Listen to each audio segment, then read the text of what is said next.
ಹರೇ ಶ್ರೀಕೃಷ್ಣ. ನಮಸ್ಕಾರ ವೀಕ್ಷಕರೇ.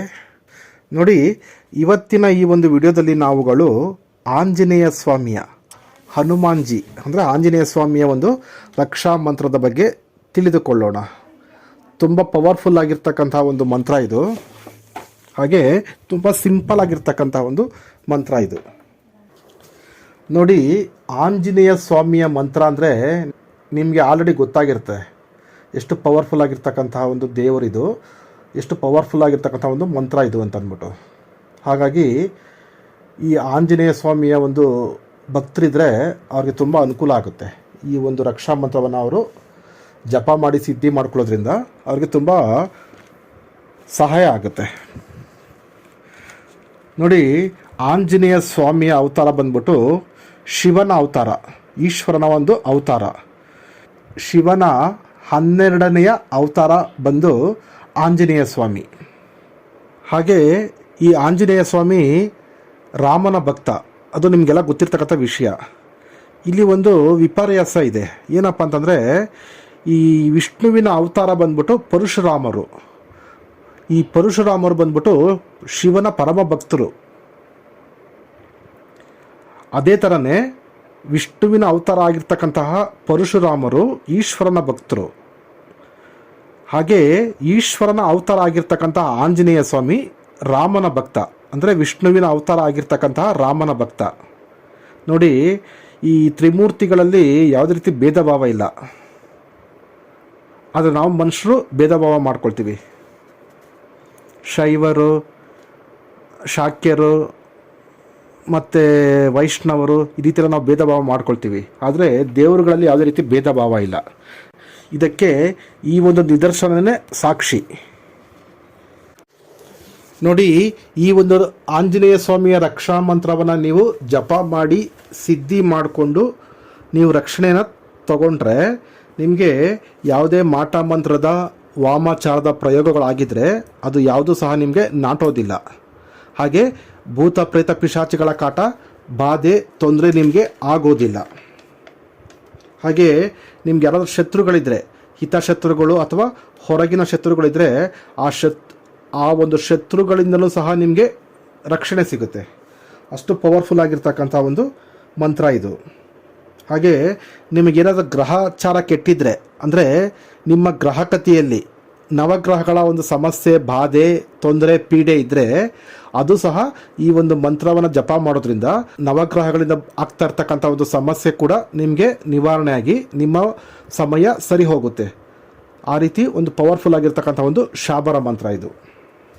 ಹಾಗೆ ನಿಮ್ಗೇನಾದ್ರೂ ಈ ಋಣಾತ್ಮಕ ಶಕ್ತಿಗಳ ತೊಂದರೆ ಅಂತ ಹೇಳ್ತಾರೆ, ಅಂದರೆ ನೆಗೆಟಿವ್ ಎನರ್ಜೀಸ್ ಸಮಸ್ಯೆ ಏನಾದರೂ ನಿಮಗಿದ್ದರೆ ಅದು ಈ ರಕ್ಷಾ ಮಂತ್ರ ನಿಮ್ಮನ್ನು ಕಾಪಾಡುತ್ತೆ. ಹಾಗೆ ನಿಮ್ಗೇನಾದ್ರು ದೃಷ್ಟಿ ದೋಷ ಇದ್ದರೆ ಅಥವಾ ಬೇರೆ ಇನ್ಯಾವುದೇ ರೀತಿಯ ಸಮಸ್ಯೆಗಳಿದ್ದರೆ ಆ ಎಲ್ಲ ಸಮಸ್ಯೆಗೂ ಸಹ ಇದೊಂದು ರಾಮಬಾಣ, ಈ ಆಂಜನೇಯ ಸ್ವಾಮಿಯ ಒಂದು ರಕ್ಷಾ ಮಂತ್ರ ರಾಮಬಾಣ ಥರದ ಕೆಲಸ ಮಾಡುತ್ತೆ. ಅಷ್ಟು ಪವರ್ಫುಲ್ ಆಗಿರ್ತಕ್ಕಂಥ ಒಂದು ಮಂತ್ರ ಇದು. ನಂತರ ನೀವು ಏನಾದರೂ ಸಾಧನೆಗಳನ್ನು ಮಾಡ್ತಕ್ಕಂಥ ಸಮಯದಲ್ಲಿ ನಿಮಗೆ ರಕ್ಷಣೆ ಬೇಕು ಅಂದರೆ, ರಕ್ಷಾ ಕವಚ ನಿಮಗೆ ಬೇಕು ಅಂತಂದರೆ ಈ ಮಂತ್ರವನ್ನು ಸಹ ನೀವು ಬಳಸ್ಕೊಳ್ಬಹುದು. ಅಂದರೆ ನೀವು ಸಾಧನೆ ಮಾಡ್ತಕ್ಕಂಥ ಸಮಯ, ನೀವು ಸಾಧನೆ ಮಾಡ್ತಕ್ಕಂಥ ಸ್ಥಳದ ಸುತ್ತಲೂ ಈ ಹಳದಿ ಸಾಸಿವೆಯನ್ನು ತಗೊಂಡು ಈ ಮಂತ್ರವನ್ನು 21 ಸಾರಿ ಜಪ ಮಾಡಿ, ಅಂದರೆ ಸಿದ್ಧಿ ಆದ ನಂತರ ನೀವು ಬರೀ 21 ಸಾರಿ ನೀವು ಆ ಹಳದಿ ಸಾಸಿವೆಯನ್ನು ಅಭಿಮಂತ್ರಿಸಿ ನಿಮ್ಮ ಸುತ್ತಲೂ ಹಾಕ್ಕೊಂಡು ನೀವು ಸಾಧನೆಗಳನ್ನು ಮಾಡತಕ್ಕಂತಹ ಸಮಯದಲ್ಲಿ ಇದು ನಿಮಗೆ ರಕ್ಷಾ ಕವಚವಾಗಿ ರಕ್ಷಣೆಯನ್ನು ಕೊಡುತ್ತೆ. ಈ ಒಂದು ಮಂತ್ರ, ಆಂಜನೇಯ ಸ್ವಾಮಿಯ ಮಂತ್ರ. ಅಥವಾ ನೀವು ಸ್ಮಶಾನದಲ್ಲಿ, ನಿರ್ಜನ ಪ್ರದೇಶಗಳಲ್ಲಿ, ಅಥವಾ ಪಾಳು ಬಿದ್ದ ಮನೆಗಳು, ಅಥವಾ ಬೆಟ್ಟಗುಟ್ಟ ಪ್ರದೇಶಗಳು, ಕಾಡಿನಲ್ಲಿ, ಈ ರೀತಿ ಎಲ್ಲಾದರೂ ನೀವು ವಾಸ ಇರಬೇಕಾದಂಥ ಸಮಯ, ಸಂದರ್ಭ, ಅಥವಾ ಅಲ್ಲಿ ಸಾಧನೆ ಮಾಡಬೇಕಾದಂತಹ ಒಂದು ಪರಿಸ್ಥಿತಿ ಬಂದಾಗ ಈ ಒಂದು ಮಂತ್ರವನ್ನು ನೀವು ಹೇಳಿಕೊಂಡು ರಕ್ಷಾ ಕವಚವನ್ನು ಹಾಕ್ಕೊಂಡು ನೀವು ಜಪ ಮಾಡ್ಬೋದು, ಅಥವಾ ಅಲ್ಲಿ ಮಲಗ್ಬೋದು, ಅಥವಾ ಅಲ್ಲಿ ವಾಸ ಇರ್ಬೋದು. ಅಲ್ಲೂ ಸಹ ನಿಮಗೆ ಇದು ರಕ್ಷಣಾ ಕವಚವಾಗಿ ನಿಮಗೆ ಸಹಾಯ ಮಾಡುತ್ತೆ. ನೋಡಿ, ಈಗ ಈ ಒಂದು ಸಾಧನೆಯ ಬಗ್ಗೆ ಇರ್ತಕ್ಕಂಥ ನೀತಿ ನಿಯಮಗಳು, ವಿಧಿವಿಧಾನಗಳು, ಸಾಮಗ್ರಿಗಳ ಬಗ್ಗೆ ತಿಳಿಸ್ತೀನಿ, ತಿಳ್ಕೊಳ್ಳಿ. ಈ ಒಂದು ಸಾಧನೆಯನ್ನು ಪ್ರಾರಂಭ ಮಾಡಬೇಕಾಗಿರ್ತಕ್ಕಂಥ ದಿನ ಬಂದ್ಬಿಟ್ಟು ಶನಿವಾರ ರವಿವಾರ, ಮಂಗಳವಾರ ಅಥವಾ ಅಮಾವಾಸ್ಯೆ, ಪೌರ್ಣಮಿ ಅಥವಾ ಸಿದ್ಧಿ ಯೋಗಗಳು ಇರ್ತಕ್ಕಂತಹ ದಿನ ನೀವು ಪ್ರಾರಂಭ ಮಾಡಬಹುದು. ಇದಕ್ಕೆ ದಿಕ್ಕು ಬಂದ್ಬಿಟ್ಟು ಉತ್ತರ ದಿಕ್ಕು ಅಥವಾ ಪೂರ್ವ ದಿಕ್ಕು. ಇದಕ್ಕೆ ದೀಪ ಬಂದ್ಬಿಟ್ಟು ತುಪ್ಪದ ದೀಪವನ್ನು ನೀವು ಹಚ್ಚಬೇಕಾಗತ್ತೆ. ಇದಕ್ಕೆ ಮಾಲೆ ಬಂದ್ಬಿಟ್ಟು ರುದ್ರಾಕ್ಷಿ ಮಾಲೆಯನ್ನು ನೀವು ಬಳಸಬೇಕಾಗತ್ತೆ. ರುದ್ರಾಕ್ಷಿ ಮಾಲೆಯನ್ನು ನೀವು 1080 ಮಂತ್ರವನ್ನು ನೀವು ಹೇಳಬೇಕಾಗತ್ತೆ. ಬೈ ಚಾನ್ಸ್ ನಿಮ್ಗೆ ಅಷ್ಟು ಹೇಳೋಕ್ಕೆ ಸಾಧ್ಯ ಆಗಲಿಲ್ಲ ಅಂತಂದರೆ ನೀವು 5 ಮಾಲೆಯನ್ನು ನೀವು ಹೇಳಬಹುದು. ಮಿನಿಮಮ್ 5 ಮಾಲೆ ನೀವು ಜಪ ಮಾಡಬೇಕಾಗತ್ತೆ. ಫೋಟೋ ಅಂದರೆ ಮಂಟಪದ ಮೇಲೆ ಫೋಟೋ ಬಂದ್ಬಿಟ್ಟು ಹನುಮಾನ್, ಆಂಜನೇಯ ಸ್ವಾಮಿಯ ಒಂದು ಫೋಟೋವನ್ನು ಸಹ ಇಡಬಹುದು, ಅಥವಾ ರಾಮ ಸೀತೆ ಇರ್ತಕ್ಕಂತಹ ಒಂದು ಫೋಟೋವನ್ನು ಸಹ ಇಡಬಹುದು, ಅಥವಾ ಗೋರಖ್ನಾಥ್ ಅಥವಾ ಕಾಮಾಖ್ಯ ದೇವಿ, ಈ 4 ದೇವರುಗಳ ಫೋಟೋವನ್ನು ನೀವು ಇಡಬಹುದು. ಅಥವಾ ಯಾವುದೂ ಇಲ್ಲದ್ರೆ ಇರೋದ್ರಲ್ಲಿ ಯಾವುದಾದ್ರೂ ಒಂದೊಂದು ಫೋಟೋವನ್ನು ಸಹ ನೀವು ಇಡಬೇಕಾಗತ್ತೆ. ಈ 4 ದೇವರುಗಳ ಫೋಟೋವನ್ನು ಸಹ ನೀವು ಇಡಬಹುದು. ಈ 4 ಫೋಟೋ ಇಲ್ಲ ಅಂತಂದರೆ ಯಾವುದಾದ್ರೂ ಒಂದು ಫೋಟೋವನ್ನು ಸಹ ನೀವು ಇಡಬೇಕಾಗತ್ತೆ. ಇದಕ್ಕೆ ವಸ್ತ್ರ ಬಂದ್ಬಿಟ್ಟು ಕೆಂಪು ವಸ್ತ್ರ, ಅದೇ ನೀವು ಧರಿಸ್ತಕ್ಕಂಥ ವಸ್ತ್ರ ಬಂದ್ಬಿಟ್ಟು ಕೆಂಪು ಬಣ್ಣದ ವಸ್ತ್ರವಾಗಿರಬೇಕು. ನೀವು ಕುಳಿತುಕೊಳ್ತಕ್ಕಂಥ ಆಸನದ ಮೇಲೂ ಸಹ ಕೆಂಪು ವಸ್ತ್ರವನ್ನು ಹಾಕಿ ನೀವು ಕುಳಿತುಕೊಂಡು ಜಪ ಮಾಡಬೇಕು. ನೀವು ಪೂಜೆ ಮಾಡ್ತಕ್ಕಂಥ ಮಂಟಪದ ಮೇಲೂ ಸಹ ನೀವು ಕೆಂಪು ವಸ್ತ್ರವನ್ನು ಹಾಕಿ ಅದರ ಮೇಲೆ ಫೋಟೋವನ್ನು ಇಟ್ಟು ನೀವು ಜಪ ಮಾಡಬೇಕಾಗತ್ತೆ. ಹಾಗೆ ಮಂಟಪದ ಮೇಲೆ ನಿಮ್ಮ ಗುರುಗಳ ಫೋಟೋವನ್ನು ಸಹ ನೀವು ಇಟ್ಟು ಪೂಜೆ ಮಾಡಬಹುದು. ವ್ರತ, ಇದಕ್ಕೆ ನೀವು 11 ದಿನ ಸಾಧನೆ ಮಾಡ್ಬೋದು ಅಥವಾ 21 ದಿನ ಬೇಕಾದ್ರೆ ನೀವು ಸಾಧನೆ ಮಾಡಬಹುದು. ಸಮಯ ರಾತ್ರಿ 9 ಗಂಟೆಯಿಂದ ಬೆಳಗಿನ ಜಾವ 3 ಗಂಟೆ ತನಕ ಈ ಒಂದು ಸಾಧನೆಯನ್ನು ನೀವು ಮಾಡಬಹುದು. ಪ್ರತಿದಿನ ರಾತ್ರಿ 9ರಿಂದ ಬೆಳಗಿನ ಜಾವ 3 ಗಂಟೆ ತನಕ ಮನೆಯ ಒಳಗಡೆ ಈ ಒಂದು ಸಾಧನೆಯನ್ನು ನೀವು ಮಾಡಬಹುದು. ಜೊತೆಗೆ ನೀವು ಈ ಒಂದು ಪೂಜೆಗೆ ಕೆಂಪು ಹೂಗಳನ್ನು ಬಳಸಬೇಕಾಗತ್ತೆ. ಹಾಗೆ ನೈವೇದ್ಯವನ್ನು ಇಡಬೇಕಾಗತ್ತೆ. ಪ್ರತಿದಿನ ನೀವು ನೈವೇದ್ಯವನ್ನು ಇಡಬೇಕು. ಕುಡಿಯೋದಕ್ಕೆ ದೇವರಿಗೆ ಒಂದು ಲೋಟದಲ್ಲಿ ನೀರನ್ನು ಇಡಬೇಕಾಗತ್ತೆ. ಹಾಗೆ ಕಳಸವನ್ನು ಪ್ರತಿಷ್ಠಾಪನೆ ಮಾಡಬೇಕಾಗತ್ತೆ.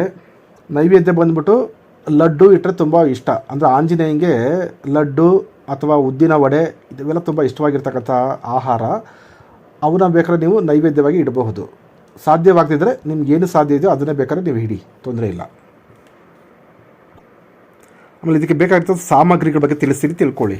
ನೋಡಿ, ಸಾಮಗ್ರಿ ಬಂದ್ಬಿಟ್ಟು ಒಂದು ಜನವಾರ, ಆಮೇಲೆ ಒಂದು ಧ್ವಜ, ಅಂದರೆ ಈ ಹಿಂದೂ ಧರ್ಮದ ಒಂದು ಧ್ವಜ ಬರುತ್ತೆ. ಆ ಧ್ವಜ, ಅದರಲ್ಲಿ ಆಂಜನೇಯ ಸ್ವಾಮಿ ಒಂದು ಚಿತ್ರ ಇರ್ತದೆ. ಅಂದರೆ ಬೆಟ್ಟನ ಇಟ್ಕೊಂಡು ಆಂಜನೇಯ ಹಾರ್ತಾ ಇರ್ತಕ್ಕಂಥ ಒಂದು, ಅಥವಾ ಗದೆ ಇಟ್ಕೊಂಡು ಹಾರ್ತಾ ಇರ್ತಕ್ಕಂಥ ಒಂದು ಚಿತ್ರ ಇರುತ್ತೆ. ಆ ರೀತಿ ಒಂದು ಹಿಂದೂ ಧ್ವಜವನ್ನು ನೀವು ತೊಗೊಳ್ಬೇಕಾಗತ್ತೆ. ಕೇಸರಿ ಬಣ್ಣದ್ದು ತೊಗೊಂಡು ಅದ್ರ ಜೊತೆಗೆ ಒಂದು ಮೀಠಾ ಪಾನ್ ಅಂದರೆ ಸ್ವೀಟ್ ಬೀಡ, ಒಂದು ಸ್ವಲ್ಪ ಸಿಂಧೂರ, ಒಂದು ಪಾಕೆಟಲ್ಲಿ ಸಿಂಧೂರ ಬರುತ್ತೆ, ಆ ಸಿಂಧೂರ ತಗೊಳ್ಳಿ, ಕೇಸರಿ ಕಲರ್. ಹಾಗೆ ಇಷ್ಟು ಬೇಕಾಗಿರ್ತಕ್ಕಂಥ ಒಂದು ಸಾಮಗ್ರಿಗಳು. ನೋಡಿ, ಈಗ ಪೂಜೆ ಮಾಡೋದನ್ನು, ಜಪ ಮಾಡೋದನ್ನು ತಿಳ್ಕೊಳ್ಳಿ. ಈಗ ಸ್ನಾನಾದಿಗಳನ್ನು ಮುಗಿಸ್ಕೊಂಡು ಬಂದು ನೀವು ನಿಮ್ಮ ಏಕಾಂತವಾಗಿರ್ತಕ್ಕಂಥ ಕೋಣೆ ಅಥವಾ ಪೂಜಾ ಸ್ಥಳಕ್ಕೆ ಬಂದು ಕೂತ್ಕೊಂಡು ಫಸ್ಟು ನೀವು ತಂದಿರ್ತಕ್ಕಂಥ ವಸ್ತುಗಳಿಗೆಲ್ಲ ಶುದ್ಧಿ ಮಾಡ್ಕೊಳ್ಳಿ. ನಿಮ್ಮ ಸ್ಥಳವನ್ನು ಶುದ್ಧಿ ಮಾಡ್ಕೊಳ್ಳಿ. ಗಂಗಾಜಲದಿಂದ ಶುದ್ಧಿ ಮಂತ್ರವನ್ನು ಹೇಳಿ ಶುದ್ಧಿ ಮಾಡಿಕೊಂಡು ಆನಂತರ ಪೂಜೆ ಮಾಡಿ. ಪಂಚೋಪಚಾರ ಪೂಜೆ ಮಾಡಿ. ನಿಮ್ಗೆ ಯಾವ ರೀತಿ ಬರುತ್ತೋ ಆ ರೀತಿ ಪೂಜೆ ಮಾಡಿ. ಮಂಟಪದ ಮೇಲೆ ಇರ್ತಕ್ಕಂಥ ಎಲ್ಲ ದೇವರುಗಳಿಗೂ ಫೋಟೋಗಳಿಗೂ ಪೂಜೆ ಮಾಡಿ.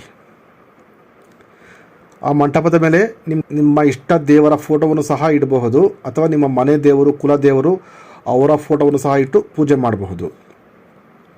ಈಗ ಆಸನಕ್ಕೆ ನಮಸ್ಕಾರ ಮಾಡಿ. ಪೂಜೆ ಎಲ್ಲ ಮುಗಿದ ಮೇಲೆ ಆಸನಕ್ಕೆ ನಮಸ್ಕಾರ ಮಾಡಿ, ಆಸನದ ಮೇಲೆ ಕೂತ್ಕೊಳ್ಳಿ. ಮಾಲೆಗೂ ಸಹ ನಮಸ್ಕಾರ ಮಾಡಿ ಮಾಲೆನ ತಗೊಂಡು ಈಗ ಜಪ ಸ್ಟಾರ್ಟ್ ಮಾಡಿ. ಮೊದಲಿಗೆ ಗಣಪತಿಯ ಒಂದು ಮಂತ್ರವನ್ನು ಹೇಳಿ. ಗಂ ಗಣಪತಯೇ ನಮಃ ಅಂತ 21 ಸಾರಿ ಜಪ ಮಾಡಿ. ನೆಕ್ಸ್ಟು ನವಗ್ರಹ ಮಂತ್ರ. ಓಂ ಬ್ರಹ್ಮ ಮುರಾರಿ ತ್ರಿಪುರಾಂತಕಾರಿ ಭಾನು ಶಶಿ ಭೂಮಿ ಸುತೋ ಬುಧಶ್ಚ ಗುರುಶ್ಚ ಶುಕ್ರ ಶನಿ ರಾಹು ಕೇತವ ಸರ್ವೇ ಗ್ರಹಂ ಶಾಂತಿಕರ ಭವಂತು. ಈ ಮಂತ್ರವನ್ನು 9 ಸಾರಿ ಹೇಳಿ ಅಥವಾ 21 ಸಾರಿ ಹೇಳಿ. ನೆಕ್ಸ್ಟು ಗುರುಪೂಜೆ, ಗುರುಮಂತ್ರ. ಈಗ ನಿಮಗೆ ಯಾರಾದರೂ ಗುರುಗಳಿದ್ದರೆ ನಿಮ್ಮ ಗುರುಗಳು ಕೊಟ್ಟಿರ್ತಕ್ಕಂಥ ಗುರು ಮಂತ್ರವನ್ನು 108 ಸಾರಿ ಜಪ ಮಾಡಿ. ಅಥವಾ ಗುರುಗಳು ಯಾರೂ ಇಲ್ಲಾಂದರೆ ಈಶ್ವರನನ್ನು ಗುರುವಾಗಿ ಈ ಒಂದು ಸಾಧನೆಗೆ ಸ್ವೀಕರಿಸಿ ಈಶ್ವರನ ಗುರು ಮಂತ್ರವನ್ನು ಜಪ ಮಾಡಿ 108 ಸಾರಿ. ಓಂ ನಮಃ ಶಿವಾಯ, ಓಂ ನಮಃ ಶಿವಾಯ. ಅಥವಾ ನೀವು ಶ್ರೀಕೃಷ್ಣ ಪರಮಾತ್ಮನನ್ನು ಸಹ ಗುರುವಾಗಿ ಸ್ವೀಕರಿಸಬಹುದು ಈ ಒಂದು ಸಾಧನೆಗೆ. ಕೃಷ್ಣನ ಗುರುಮಂತ್ರ ಈ ರೀತಿ ಇದೆ: ಕ್ಲೀಂ ಕೃಷ್ಣಾಯ ನಮಃ, ಕ್ಲೀಂ ಕೃಷ್ಣಾಯ ನಮಃ.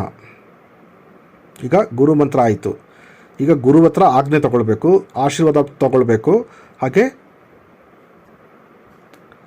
ಈಗ ಬೇಡ್ಕೊಳ್ಳಿ, ಗುರು ಹತ್ರ ಬೇಡ್ಕೊಂಡು ನಾನು ಈ ರೀತಿ ಸಾಧನೆ ಮಾಡ್ತಾಯಿದ್ದೀನಿ, ಪರಮಾತ್ಮ ಗುರುದೇವ ನನಗೆ ಆಶೀರ್ವಾದ ಮಾಡಿ, ಆಜ್ಞೆ ಕೊಡಿ ಅಂತ ಕೇಳ್ಕೊಳ್ಳಿ. ಕೇಳ್ಕೊಂಡಾದ್ಮೇಲೆ ಈಗ ಸಂಕಲ್ಪ ಮಾಡ್ಕೊಳ್ಬೇಕು.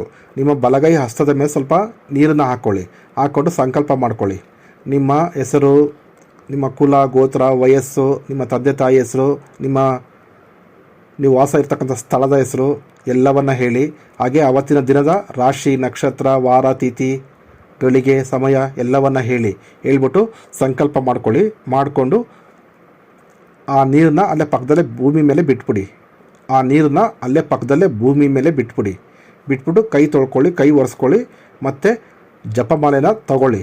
ಈಗ ಮತ್ತೆ ಜಪವನ್ನು ಪ್ರಾರಂಭ ಮಾಡಿ. ನೋಡಿ, ಇಲ್ಲಿ ರಕ್ಷಾ ಮಂತ್ರ ಬರೋದಿಲ್ಲ, ಯಾಕಂದರೆ ಇದೇ ರಕ್ಷಾ ಮಂತ್ರ ಆಗಿರೋದ್ರಿಂದ ಇಲ್ಲಿ ರಕ್ಷಾ ಮಂತ್ರ ಬರೋದಿಲ್ಲ. ಇಲ್ಲಿ ಫಸ್ಟ್ ಏನು ಮಾಡಬೇಕಪ್ಪ ಅಂದರೆ, ನೀವು ಇಲ್ಲಿ ಶ್ರೀರಾಮಚಂದ್ರ ಸ್ವಾಮಿ, ಶ್ರೀರಾಮನ ಒಂದು ಮಂತ್ರವನ್ನು ನೀವು ಜಪ ಮಾಡಬೇಕಾಗತ್ತೆ. ನಿಮ್ಗೆ ಯಾವುದೇ ರಾಮನ ಮಂತ್ರ ಗೊತ್ತಿದ್ದರೆ ಅದನ್ನು ಜಪ ಮಾಡಿ. ಅಥವಾ ನಿಮ್ಗೆ ಯಾವುದೇ ರೀತಿಯ ರಾಮ ಮಂತ್ರ ಗೊತ್ತಿಲ್ಲ ಅಂತಂದರೆ ನೀವು ಕಣ್ಮುಚ್ಕೊಂಡು ಕೂತ್ಕೊಂಡು ಒಂದು 5 ನಿಮಿಷಗಳ ಕಾಲ ರಾಮ ರಾಮ ರಾಮ ರಾಮ ಅಂತ ಒಂದು 5 ನಿಮಿಷಗಳ ಕಾಲ ಜಪ ಮಾಡಿ. ಅಂದರೆ ಆಂಜನೇಯ ಸ್ವಾಮಿಗೆ ರಾಮನಾಮವನ್ನು ಕಂಡ್ರೆ ತುಂಬ ಇಷ್ಟ. ಹಾಗಾಗಿ ಆ ರಾಮನಾಮವನ್ನು ನಾವು ಜಪ ಮಾಡಿದ್ರೆ ಆದಷ್ಟು ಬೇಗನೆ ಸಿದ್ಧಿ ಆಗ್ತಾರೆ, ಬೇಗನೆ ಒಲಿದು ಬರ್ತಾರೆ. ರಾಮ ಮಂತ್ರವನ್ನು ನೀವು ಒಂದು 5 ನಿಮಿಷಗಳ ಕಾಲ ಜಪ ಮಾಡಿ. ಇದಾದಮೇಲೆ ನೀವು ಸರ್ವಾರ್ಥ ಸಿದ್ಧ ಶಾಬರ ಮಂತ್ರವನ್ನು ಜಪ ಮಾಡಿ 21 ಸಾರಿ. ಗುರು ಸಟ್ ಗುರು ಹೈ ವೀರ್, ಗುರು ಸಾಹಬ್ ಸುಮರೋ ಬಡಿ ಬಾತ್, ಸಿಂಗಿ ಟೋರೋ ಒನ್ ಕಹೋ ಮನ್ ನಾವೋ ಕರ್ತಾರ್, ಸಕಲ್ ಗುರುನ್ ಕಾ ಹರ್ಬಜೆ, ಗಟ್ಟಾ ಪಕರ್ ಉಟ್ ಜಾಗ್, ಚೇತ್ ಸಂಬಾರ್ ಶ್ರೀ ಪರಮಹಂಸ್. ಇದನ್ನು ಜಪ ಮಾಡಿ. ಈಗ ಮೂಲ ಮಂತ್ರ ಈ ರೀತಿ ಇದೆ. ಈ ಮೂಲ ಮಂತ್ರವನ್ನು ನೀವು ಪ್ರತಿದಿನ 5 ಮಾಲೆ ಜಪ ಮಾಡಬೇಕಾಗುತ್ತೆ. दिन की रक्षा करे सूर्य देव, रात की धरती माई, लोहे का कोट तांबे की काई, अब चौकी बजरंग की आई, दुहाई गुरु गोरखनाथ की, बंगाल खंड कामरू कामाख्य की आन. ನೋಡಿ ಮತ್ತೊಮ್ಮೆ ಹೇಳ್ತೀನಿ, ಮಂತ್ರ ಹೇಳ್ತೀನಿ. ಮೂಲ ಮಂತ್ರ: दिन की रक्षा करे सूर्य देव, रात की धरती माई, लोहे का कोट तांबे की काई, अब चौकी बजरंग की आई, दुहाई गुरु गोरखनाथ की, ಬಂಗಾಳ ಖಂಡ ಕಾಮರು ಕಾಮಾಖ್ಯ ಕಿ ಆನ್. ಅಂದರೆ ಇಲ್ಲಿ ಸೂರ್ಯದೇವನ್ನ ಕೇಳ್ಕೊಳ್ಳೋದು. ಅಂದರೆ ಬೆಳಿಗ್ಗೆ ಹೊತ್ತು ದಿನದಲ್ಲಿ ಸೂರ್ಯದೇವ ರಕ್ಷಣೆ ಮಾಡು, ರಾತ್ರಿ ಹೊತ್ತು ಭೂಮಿ ತಾಯಿ ರಕ್ಷಣೆ ಮಾಡು. ಹಾಗೆ ಲೋಹೆ ಕಾ ಕೋಟ್ ತಾಂಬೆ ಕಾ ಕಾಯಿ ಅಂದರೆ ಈ ಒಂದು ಲೋಹದ ಒಂದು ವಜ್ರ ಕೋಟೆಯಲ್ಲಿ ಬಜರಂಗ ಅಂದರೆ ಹನುಮಾನ್ ಬಂದು ರಕ್ಷಣೆ ಮಾಡ್ತಾರೆ. ಅಥವಾ ಹನುಮಾನ್ ನಮ್ಮನ್ನು ರಕ್ಷಣೆ ಮಾಡಲಿಲ್ಲ ಅಂತಂದರೆ ಗುರು ಗೋರಖನಾಥ್ ಕಿ ಆನ್, ದುಹಾಯಿ ಅಂತ ಹೇಳ್ತಾರೆ. ದುಹಾಯಿ ಅಂದರೆ ಆಣೆ, ಪ್ರಮಾಣ ಮಾಡೋದು. ಗೋರಖನಾಥ್ ಗುರುಜಿಯವರ ಮೇಲೆ ಆಣೆ ಮಾಡೋದು. ಜೊತೆಗೆ ಬಂಗಾಳ ಖಂಡ ಅಂದರೆ ಬಂಗಾಳ ಖಂಡದಲ್ಲಿರ್ತಕ್ಕಂಥ ಕಾಮರು ಕಾಮಾಖ್ಯ ದೇವಿ ಮೇಲೂ ಸಹ ಆಣೆ ಮಾಡೋದು, ಆಣೆ ಇಡೋದು. ಆನ್ ಅಂದರೆ ಆಣೆ ಇಡೋದು, ದುಹಾಯಿ ಅಂದರೂ ಸಹ ಆಣೆ ಪ್ರಮಾಣ ಮಾಡೋದು. ಹಿಂದಿನಲ್ಲಿ ದುಹಾಯಿ ಅಂತಾರೆ ಅಥವಾ ಆನ್ ಅಂತಾರೆ. ಇವೆರಡು ಶಬ್ದದ ಅರ್ಥ ಆಣೆ ಇಡೋದು ಅಥವಾ ಪ್ರಮಾಣ ಮಾಡೋದು. ಅಂದರೆ ಇದರ ಅರ್ಥ ಈ ಶಾಬರ ಮಂತ್ರಗಳಲ್ಲಿ ನಾವು ದೇವ್ರನ್ನ ಕೇಳ್ತೀವಿ. ಈ ವೈದಿಕ ಮಂತ್ರಗಳಲ್ಲಿ ನಾವು ದೇವ್ರನ್ನ ಪ್ರಾರ್ಥನೆ ಮಾಡ್ತೀವಿ, ನನಗೆ ಅದು ಕೊಡು, ಇದು ಕೊಡು, ರಕ್ಷಣೆ ಮಾಡು, ಈ ರೀತಿ ಎಲ್ಲ ಕೇಳ್ಕೊತೀವಿ. ಆದರೆ ಶಾಬರ ಮಂತ್ರಗಳಲ್ಲಿ ಆ ರೀತಿ ಇಲ್ಲ. ಶಾಬರ ಮಂತ್ರಗಳಲ್ಲಿ ನೇರ ಆಣೆ ಇಡ್ಗೋದು, ಆಣೆ ಮಡಗೋದು ಅಥವಾ ಪ್ರಮಾಣ ಮಾಡೋದು. ನೀನು ಈ ಕೆಲಸವನ್ನು ಮಾಡಿಕೊಡ್ಲೇಬೇಕು ಪರಮಾತ್ಮ ಮಾತಾ ಅಂತ ನೀನು ಮಾಡಿಕೊಳ್ಳಿಲ್ಲ ಅಂದರೆ ಇಂಥವ್ರ ಮೇಲೆ ಆಣೆ ಅಂತ ಈ ಒಂದು ಶಾಬರ ಮಂತ್ರದಲ್ಲಿ ಬರ್ತಕ್ಕಂಥ ಒಂದು ಅರ್ಥಗಳು. ಈಗ ಮೂಲ ಮಂತ್ರ ಆಯಿತು. ಈಗ ಕರ್ಪೂರವನ್ನು ಹಚ್ಚಿ ಆರತಿ ಮಾಡ್ಕೊಳ್ಳಿ. ಹಾಗೆ ಅರ್ಪಣೆ ಮಾಡಿ. ನೀವೇನೇನು ಪೂಜೆ ಮಾಡಿದ್ರೋ, ನೈವೇದ್ಯ ಇಟ್ಟಿದ್ರೋ ಅಲ್ಲಿ ಎಲ್ಲವನ್ನು ಅರ್ಪಿಸಿ ದೇವರಿಗೆ.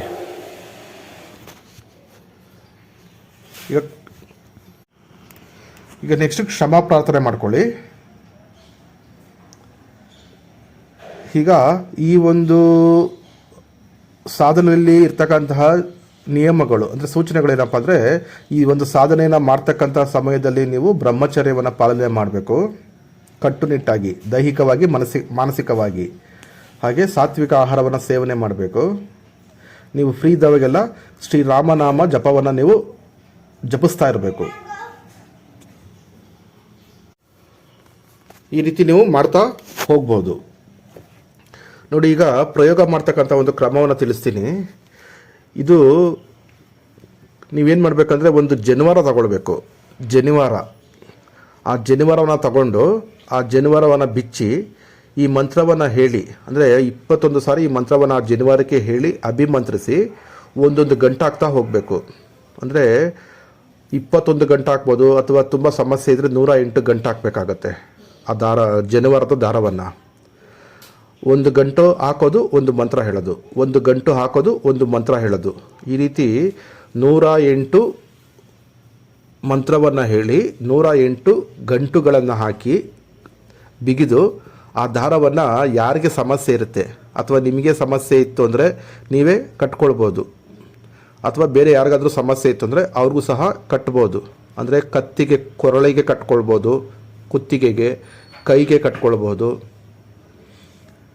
ಅಥವಾ ಸಣ್ಣ ಮಕ್ಕಳಾಗಿದ್ದರೆ ಸೊಂಟಕ್ಕೆ ಕಟ್ಬೋದು. ಈ ರೀತಿ ಕಟ್ಟಿದಾಗ ಏನಾಗುತ್ತೆ, ಆಂಜನೇಯ ಸ್ವಾಮಿಯ ಒಂದು ರಕ್ಷಣೆ ಸಿಗುತ್ತೆ ನಿಮಗೆ. ಯಾವುದೇ ಮಾಟ ಮಂತ್ರ, ಪೀಡೆ ಪಿಶಾಚಿಗಳು, ಭೂತ ಪ್ರೇತಗಳ ಕಾಟ, ಬಾಧೆ, ಋಣಾತ್ಮಕ ಶಕ್ತಿಗಳ ತೊಂದರೆ, ಶತ್ರುಗಳ ಕಾಟ, ಗ್ರಹ ಬಾಧೆ ಎಲ್ಲವೂ ನಿಮ್ಮನ್ನು ಬಿಟ್ಟು ಹೊರಗಡೆ ಹೊರಟೋಗುತ್ತೆ. ನಿಮಗೆ ಸಂಪೂರ್ಣವಾದ ಆಂಜನೇಯ ಸ್ವಾಮಿಯ ಒಂದು ರಕ್ಷಣೆ ಸಿಗುತ್ತೆ, ದೈವಿಕ ರಕ್ಷಣೆ. ಇದು ಒಂದು ಕ್ರಮ, ಅಂದರೆ ಪ್ರಯೋಗ ಮಾಡ್ತಕ್ಕಂಥ ಒಂದು ಕ್ರಮ. ಹಾಗೆ ಇದನ್ನು ನೀವು ನಿಮ್ಮ ಮನೆಗೂ ಸಹ ನೀವು ಪ್ರಯೋಗ ಮಾಡ್ಬೋದು. ಅಂದರೆ ಜನಿವಾರ ತಗೊಂಡು ಆ ಜನಿವಾರಕ್ಕೆ ಮಂತ್ರವನ್ನು ಹೇಳ್ತಾ ಅಭಿಮಂತ್ರಿಸಿ ಗಂಟುಗಳನ್ನು ಹಾಕಿ ಅದನ್ನು ನೀವು ನಿಮ್ಮ ಮನೆಯ ಮುಖ್ಯ ದ್ವಾರ ಹೊಸ್ತಿಲ ಬಳಿ ಸಹ ಕಟ್ಟಬಹುದು. ಈ ಕಡೆಯಿಂದ ಆ ಕಡೆ ಕಾರ್ನರ್ಗೆ ಕಟ್ಟಬಹುದು. ಹಾಗೇನಾಗುತ್ತೆ, ನಿಮ್ಮ ಮನೆ ಒಳಗಡೆ ಬರ್ತಕ್ಕಂತಹ ಋಣಾತ್ಮಕ ಶಕ್ತಿಗಳು, ಭೂತ ಪ್ರೇತ ಪಿಶಾಚಿಗಳು, ಮಾಟ ಮಂತ್ರದ ಶಕ್ತಿಗಳು ಎಲ್ಲವೂ ಸಹ ಅಲ್ಲೇ ಮನೆಯಿಂದ ಹೊರಗಡೆ ಹೊರಟೋಗ್ಬಿಡ್ತದೆ. ಅಷ್ಟು ಪವರ್ಫುಲ್ ಆಗಿರ್ತಕ್ಕಂತಹ ಒಂದು ಈ ಶಾಬರ ಮಂತ್ರ. ಇಲ್ಲಿ ನಿಮ್ಗೆ ಯಾವುದೇ ರೀತಿಯ ಹಣಕಾಸುವಿನ ಖರ್ಚು ಇರೋದಿಲ್ಲ. ತುಂಬ ಸಿಂಪಲ್ಲಾಗಿ, ತುಂಬ ಕಡಿಮೆ ಖರ್ಚಲ್ಲಿ ನಿಮಗೆ ನೀವೇ ಮಾಡಿಕೊಂಡು ರಕ್ಷಣೆ ಮಾಡ್ಕೊಳ್ತಕ್ಕಂತಹ ಒಂದು ಸಾಧನೆ ಇದು. ಹಾಗಾಗಿ ನೀವು ಈ ಒಂದು ಸಾಧನೆಯನ್ನು ಮಾಡಿ, ನಂಬಿಕೆ ಇಟ್ಟು ಭಕ್ತಿಯಿಂದ ಮಾಡಿ, ನಿಮಗೆ ಒಳ್ಳೆಯದಾಗುತ್ತೆ.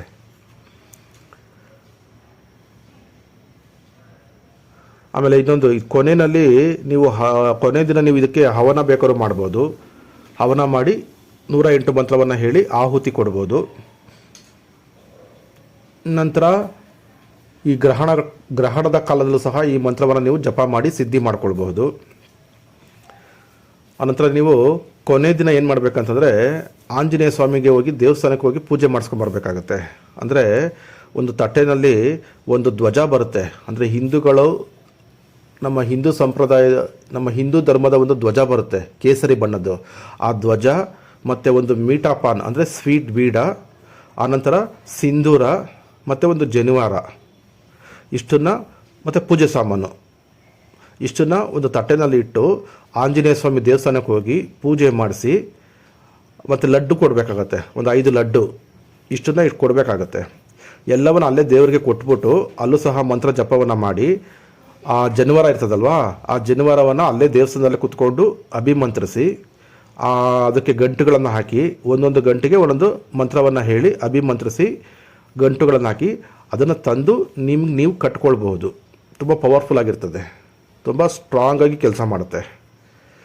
ಇದು ಕೊನೆ ದಿನ ಮಾಡ್ತಕ್ಕಂಥ ಒಂದು ಕೆಲಸ. ಸರಿ ವೀಕ್ಷಕರೇ, ಇಷ್ಟು ಹೇಳ್ತಾ ಇವತ್ತಿನ ಈ ಒಂದು ವಿಡಿಯೋವನ್ನು ಇಲ್ಲಿಗೆ ಮುಗಿಸ್ತಾ ಇದ್ದೀನಿ. ಧನ್ಯವಾದಗಳು.